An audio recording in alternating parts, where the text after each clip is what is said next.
Люди услышали тоненький писк, проходя мимо небольшого колодца рядом с канализацией. Приблизившись, они увидели на дне крохотную кошечку, которая ползала и не могла выбраться.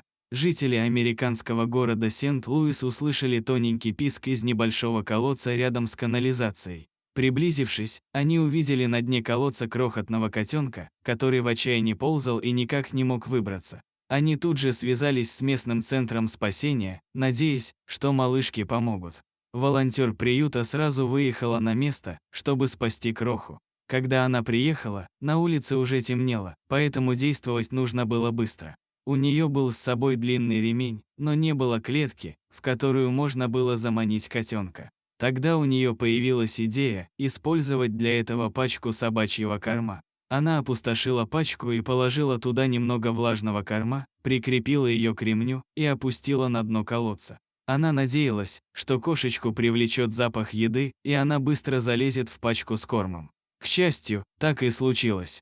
Когда кроха залезла в пачку, волонтер аккуратно и бережно подняла ремень. Наконец, кошечка была на свободе и в безопасности. Волонтерша сразу осмотрела ее. К счастью, никаких повреждений не было, малышка была лишь вся мокрая. Волонтер определила, что ей около 7 недель. Она быстро доверилась спасительнице и совсем не шипела, хоть и боялась. Затем волонтерша отвезла малышку к себе и там познакомила со своей домашней собакой. Кошечка получила кличку Тарды.